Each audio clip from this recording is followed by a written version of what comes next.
die roem van Christus bly voortlewe. En sal ek ook geloof en vreugde ervaar. My vreugde is dat dit goed gaan met die kerk. My vreugde is om my lewe af te lê vir die kerk. Want Paulus sê, ek dien Christus, hoe? Deur die kerk te dien. Ek dien die kerk, die liggaam. Waar ek dit eers vervolg het, dien ek nou sy liggaam.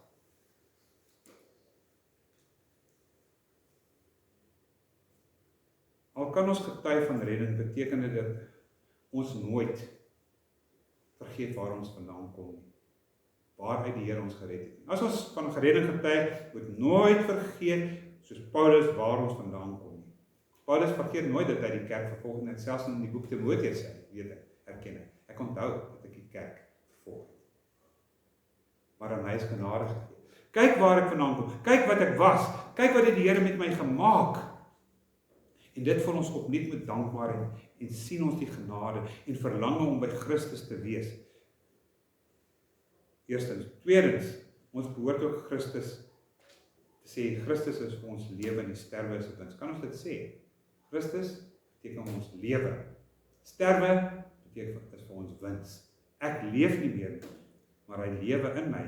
Dis waarom sê ons Vader dit, laat u koninkryk kom. Laat u koninkryk kom. Sien nie uit na die dag van môre soos Paulus. Dan praat ek van die ander kant van die brug. Jim Rees 'n mooi lied, Cross the Bridge. Gaan aan die brug. Daar's nie meer hartseer, droefheid nie.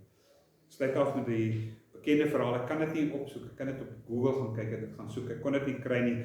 Maar die verhaal is dat 'n man op die vliegtuig klim en langs hom sit 'n vriend van hom wat hy jare lank gesien het en hy vriend vra vir hom, maar hoe gaan dit met jou? Hy sê, man, dit gaan redelik hartseer en swaar. Hy sê, maar hoekom so? Hy sê, my 8-jarige dogtertjie is verlede week oorlede.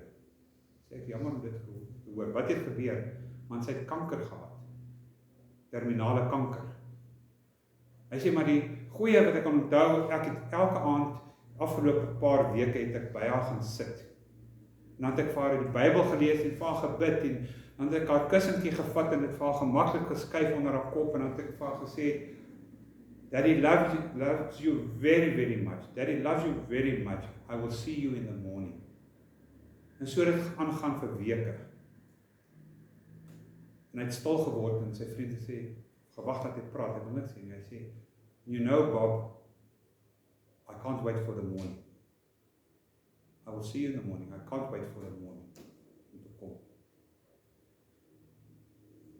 Kan ons dieselfde sê? Kan ons ook sê, we can't wait for the morning.